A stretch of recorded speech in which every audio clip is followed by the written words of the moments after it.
Welcome back again sa ating panibagong episode, guys.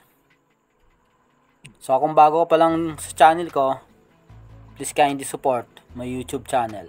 Subscribe naman. Maraming salamat po.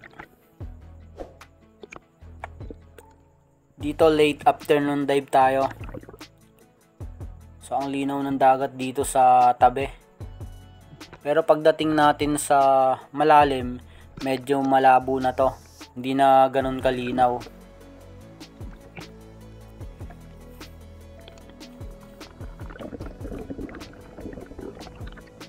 So pagdating natin sa spot, dive agad tayo.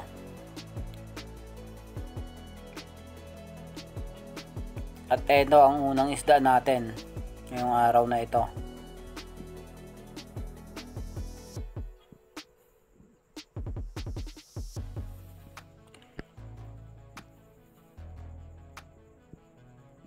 Dito may konting agos, medyo malakas. So mapapansin nyo naman yung mga bait. So pagkapwesto agad natin, nandito yung grupo ng mga midnight snapper saka mga ilak. So napakahirap pa naman ito panain. Napaka talinong isda. So antay tayo kung may lalapit sa atin.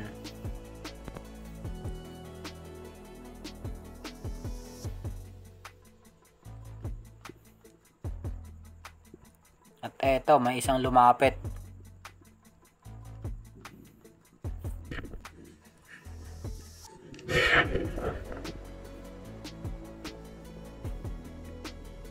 So ito yung unang isda natin ngayong araw na ito. Shoutout nga pala kay Ivan Chur. Maraming salamat po.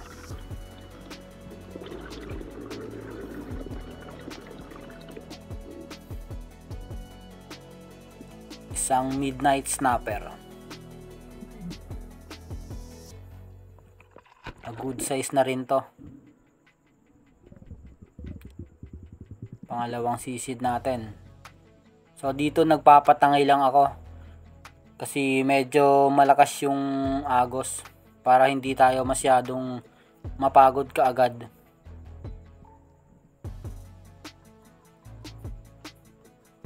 So ito yung pangalawang drop natin at pangalawang isda ngayong araw na ito.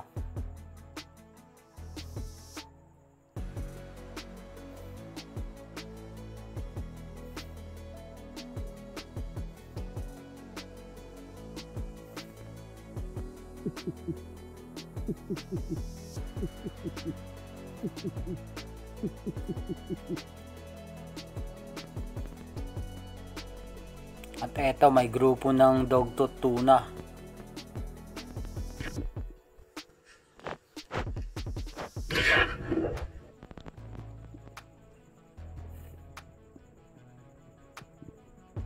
Napaganda yung tama natin. Hindi na nakakuha ng line sa atin.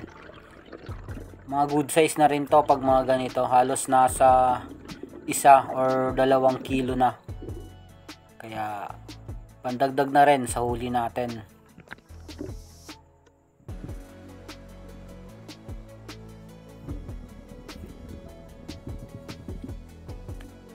So napansin ko kasi yung mga dogtooth, yung kasama nung nahuli natin, is paikot-ikot lang sila dito. Siguro naghunt ng mga bait. Kaya kuha muna tayo. Mga good size na rin. Pwede na rin to, mga pang-ulam natin.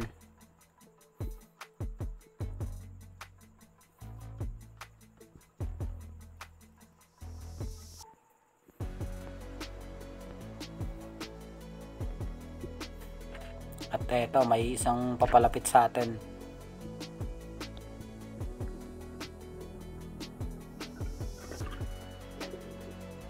So hindi na natin binigyan ng line.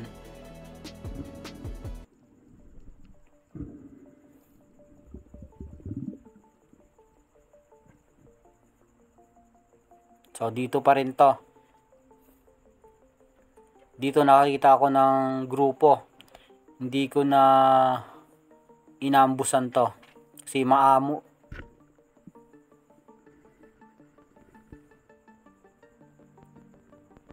At ayun, a good shot naman.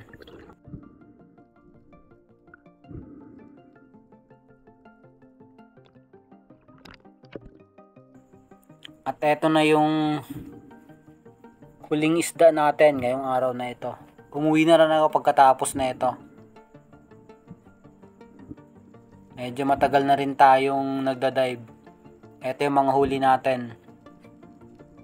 3 good size na dogtot, saka isang midnight snapper.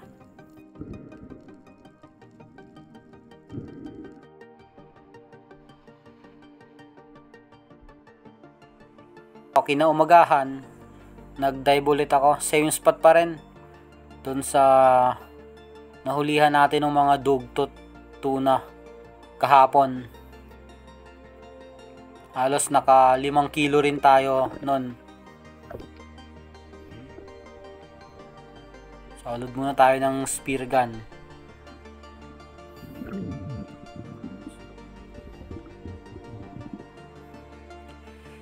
Unang dive natin ngayong araw na ito.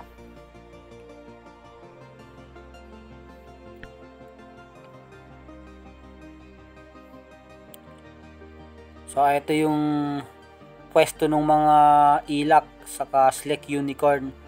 Kung mapapansin nyo sa mga previous video natin, ito yung mga pwesto, ito yung pwesto nila.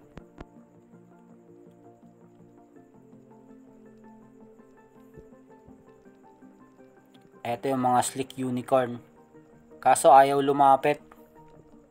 Medyo out of range pa rin. Kaya hindi ko na tinira.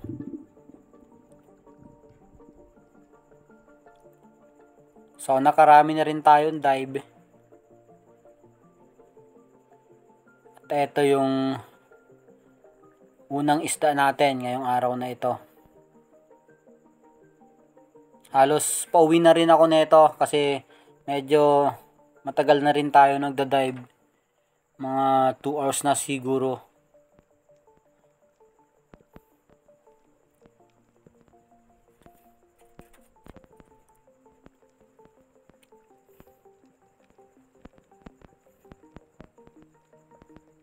At eto, may isang midnight snapper.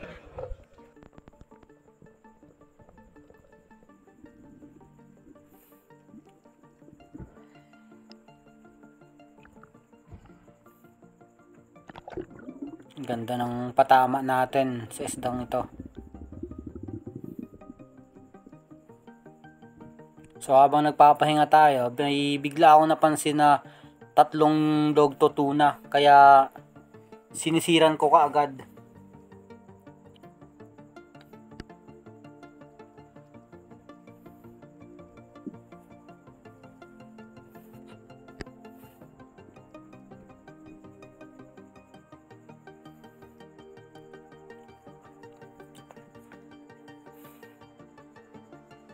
So dito tiniray kong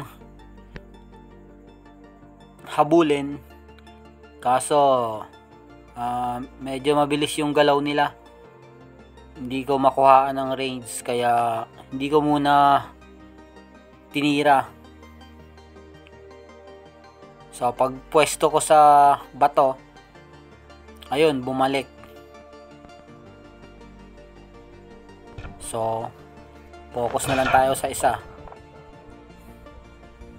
So sinabit pa yung line natin sa corals, kaya binigyan ko muna ng line para maka ahon tayo. So ito na yung last dive natin, at ito na yung huling isda natin ngayong araw na ito. Isang good size na dog tuna, 4 kg on scale.